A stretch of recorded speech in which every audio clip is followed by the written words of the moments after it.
नमस्कार दोस्तों, स्वागत है आप सभी का आपके अपने YouTube चैनल में। दोस्तों, अगर आप हमारे चैनल पे नए हैं तो हमारे चैनल को सब्सक्राइब करें तथा साथ ही घंटी जरूर दबाएं, जिससे हमारी आने वाली वीडियो आप तक सबसे पहले पहुंचे। जब भाई बहन ने लांघी रिश्तों की मर्यादा, कैसे भाग भाग कर काम कर रहा है रिंटू, हाँ तो क्यों नहीं करेगा। आखिर उसकी बहन सोना की सगाई जो है, दूसरे शहर से आए रिश्तेदार आपस में बतिया रहे थे और घर वाले काम निपटाने में व्यस्त थे। लेकिन क्यों बार बार भाई है बहन है कहकर जताया जा रहा था।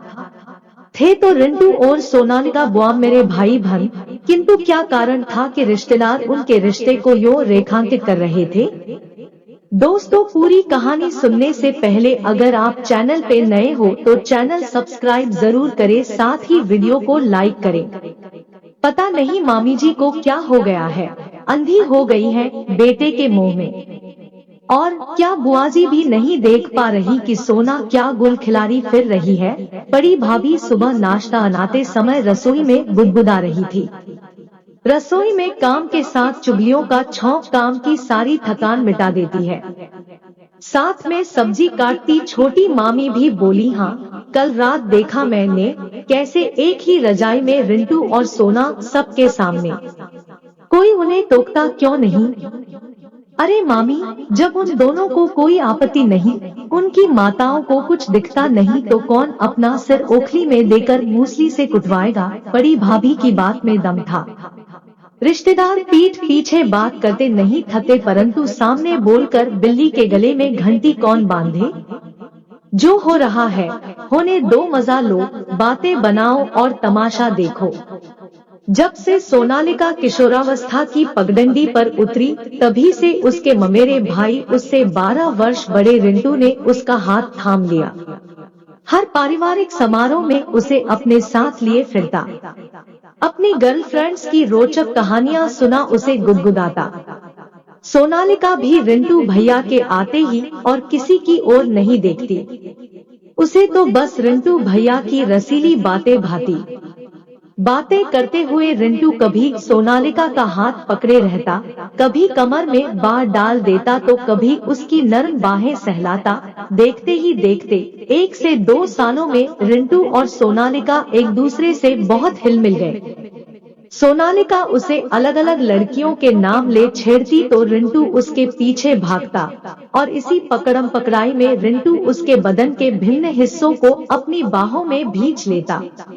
कच्ची उम्र का तकाजा कहें या भावनाओं का ज्वार, रिंटू की उपस्थिति सोनालिका के कपोल लाल कर देती।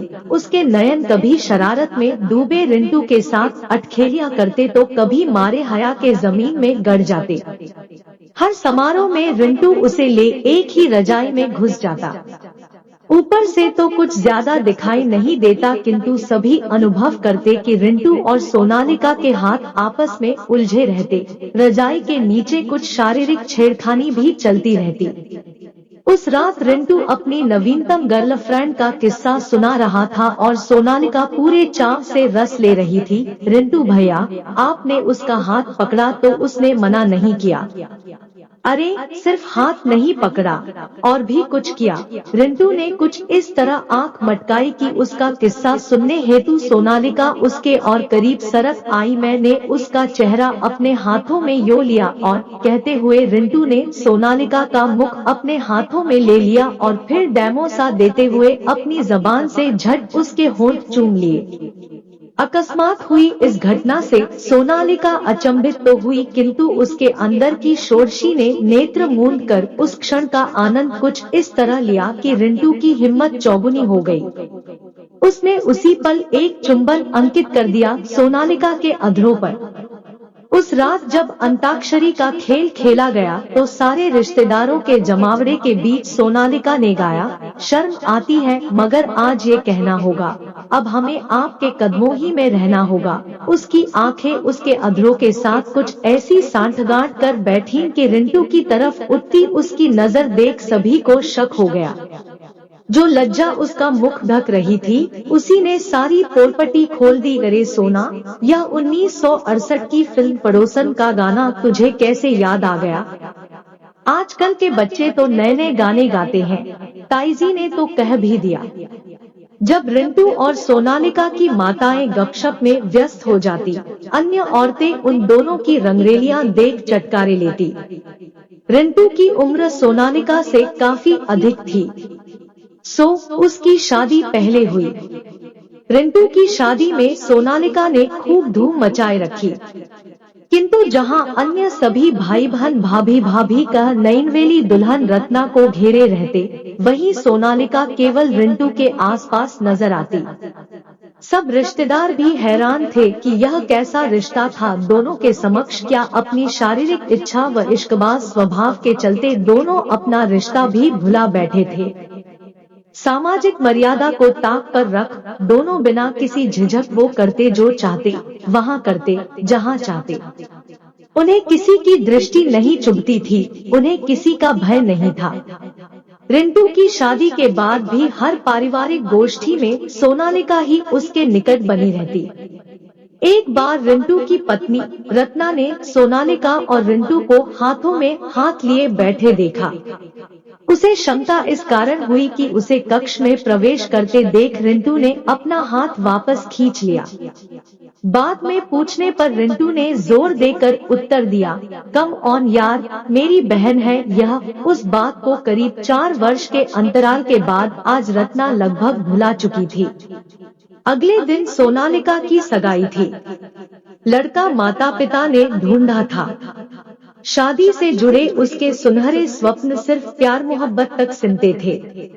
इसका अधिकतम श्रेय रिंटू को जाता था। सालों से सोनालिका को एक प्रेमावेशपूर्ण छवि दिखा। प्रेमालाप के किस्से सुनाकर उसने सोना के मानस पटल पर बेहद रूमानी कल्पनाओं के जो चित्र उकेरे थे, उनके परे देखना उसके लिए काफी कठिन था। सगाई हुई और शादी भी हो गई, मगर अपने ससुराल पहुंचकर सोनालिका ने अपने पति का स्वभाव काफी शुष्क पाया। ऐसा नहीं कि उसने अपने पति के साथ समायोजन की चेष्टा नहीं की, साल भर में बिटिया भी गोद में आ गई, किंतु उनके रूखे व्यवहार के आगे सोनालिका भी मुरझाने लगी। 1.5 साल बाद जब छोटी बहन की शादी में वो मायके आई तो रिंटू से मिलकर एक बार फिर खिल उठी थी। शादी में आई सारी औरतें सोनालिका और रिंटू को एक बार फिर समीप देख अचंभित थी। अब तो शादी भी हो गई, बच्ची भी हो गई, तब भी हद है भाई। सोना की बड़ी भाभी बुदबुदा रही थी कि रत्ना रसोई में आ गई। क्या हुआ भाभी? रत्ना के पूछने पर बड़ी भाभी ने मौके का फायदा उठा सरलता और बेबाकी से कह डाला, कहना तो काफी दिनों से चाहती थी रत्ना, पर आज बात उठी है तो बताए देती हूँ। जरा ध्यान रखना, रिंटू का यह सोना है न, शुरू से ही रिंटू के पीछे लगी रहती है। अब कहने को तो भाई बहन है, पर क्या चलता है दोनों के बीच यह किसी से छिपा नहीं है। तुम रिंटू की पत्नी हो, इसलिए तुम्हारा कर्तव्य है अपनी गृहस्थी की रक्षा करना, सो बता रही हूँ। बड़ी भाभी की बात सुन रत्ना का चिंतित होना स्वाभाविक था। माथे पर उभर आई पसीने की बूंदों को पोंछती वह बाहर आई तो सोनालिका और रिंटू के स्वर सुन वो किवाड़ की ओट में बोली, कैसी चुप सी हो गई है सोना, क्या बात है? मेरी सोना तो हमेशा हंसती खेलती रहती थी, रिंटू कह रहा था और साथ ही सोनालिका के केशों में अपनी उंगलियां फिराता जा रहा था। रिंटू, आप जैसा कोई मिल जाता तो बात ही क्या थी। क्या यार, हम भाई बहन क्यों हैं? क्या कुछ भी नहीं हो सकता? कहते हुए सोनालिका रिंटू की छाती से लगी खड़ी थी कि रत्ना कमरे में प्रविष्ट हो गई। दोनों हतप्रभ हो गए और जल्दी स्वयं को व्यवस्थित करने लगे। भाभी आओ, मैं रिंटू भैया से कह रही थी कि इतना सुहावना मौसम हो रहा है और ये है कि कमरे में घुसे हुए हैं, चलो ना छत पर चलकर कुछ अच्छी सेल्फी लेते हैं। कहते हुए सोनालिका रिंटू का हाथ पकड़ खींचने लगी। नहीं, अभी नहीं, मुझे कुछ काम है इनसे।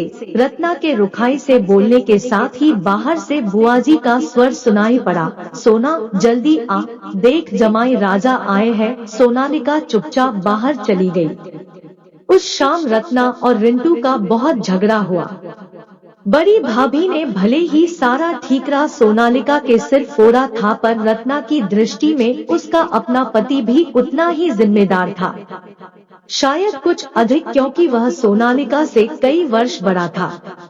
आज रिंटू का कोई भी बहाना रत्ना के गले नहीं उतर रहा था।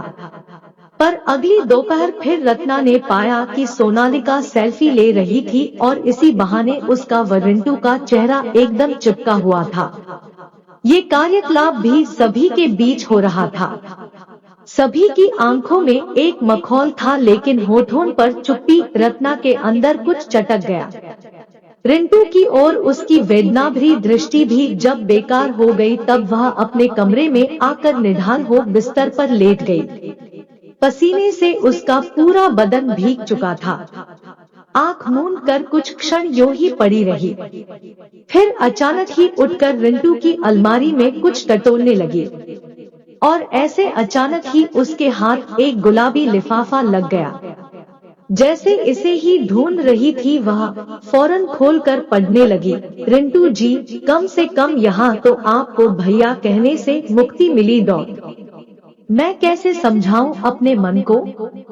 यह है कि बार बार आपकी ओर लपकता है। क्या करूं? भावनाएं हैं कि मेरी सुनती नहीं, और रिश्ता ऐसा है कि इन भावनाओं को अनैतिकता की श्रेणी में रख दिया है। यह कहाँ फंस गई मैं? जब से आपसे लौ लगी है, अन्य कहीं रोशनी दिखती ही नहीं। आपने तो पहले ही शादी कर ली और अब मेरी होने जा रही है। कैसे स्वीकार पाऊंगी मैं किसी और को? कहीं अंतरंग पलों में आपका नाम मुख से निकल गया तो? सोचकर ही कांप उठती हूँ। कुछ तो उपाय करो। हर पल आपके प्रेम में सराबो, बस आपकी। सोना। रत्ना के हाथ कांप गए, प्रेमपत्र हाथों से छूट गया। उसका सिर घूमने लगा। भाई बहन में ऐसा रिश्ता? सोच सोच कर रत्ना थक चुकी थी। लग रहा था उसका दिमाग फट जाएगा। हालांकि कमरे में सन्नाटा बिखरा था, पर रत्ना के भीतर आंसुओं ने शोर मचाया हुआ था। इस मनमस्तिष्क की ऊहापों में उसने एक निर्णय ले लिया। वह उसी समय अपना सामान बांध मायके लौट गई। सारे घर में हलचल मच गई। सभी रिश्तेदार गुपचुप सोनालिका को इसका दोषी ठहरा रहे थे, लेकिन सोनालिका प्रसन्न थी। उसकी राह का एक रोड़ा स्वयं ही हट गया था। इसी बीच शादी में शामिल होने पहुंचे सोनालिका के पति के कानों में भी सारी बातें पड़ गई। ऐसी बातें कहाँ छिपती हैं भला? जब उन्होंने अपनी पत्नी सोनालिका से बात साफ करनी चाही, तो उसने उल्टा उन्हें ही चार बातें सुना दी। आपकी मुझे कुछ भी बोलने की हैसियत नहीं है।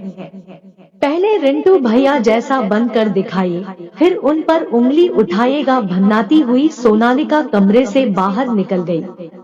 हैरान परेशान से उसके पति भी बरामदे में जा रहे थे कि रत्ना के हाथों से उड़ा सोनालिका रिंटू का प्रेमपत्र उनके कदमों में आ गया। मानो सोनालिका की सारी परतें उनके समक्ष खुल कर रह गई। उन्हें गहरी ठेस लगी। गृहस्थी की वह गाड़ी आगे कैसे चले, जिसमें पहले से ही पंचर हो। दिल कसम सा उठा, मन उचाट हो गया। किसी को पता भी नहीं चला कि वे कब घर छोड़कर लौट चुके थे। एक अवैध रिश्ते के कारण आज 2 घर उजड़ चुके थे। रिश्तेदारों द्वारा बात उठाने पर रिंटू ऐसी किसी भी बात से साफ मुकर गया। कैसी बात कर रहे हैं आप लोग? शर्म नहीं आती? सोना मेरी बहन है। लेकिन प्रेमपत्र हाथ लगने से सारी रिश्तेदारी में सोनालिका का नाम बदनाम हो चुका था। इसका भी उत्तर था रिंटू के पास। सोना छोटी थी, उसका मन बहक गया होगा। उसे समझाइए। अब वह एक बच्ची की माँ है। यह सब उसे शोभा नहीं देता। पुरुष प्रधान समाज में एक आदमी ने जो कह दिया, रिश्ते नातेदार उसी को मान लेते हैं। गलती केवल औरत की निकाली जाती है।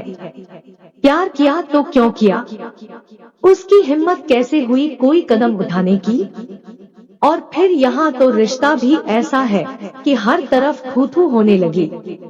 सोनालिका एक कमरे में बंद, अपना चेहरा हाथों से ढांपे, सिर घुटनों में टिकाए जाने कब तक बैठी रही। रात कैसे बीती पता नहीं। सुबह जब महरी साफ सफाई करने गई तो देखा सोनालिका का कोई सामान घर में नहीं था।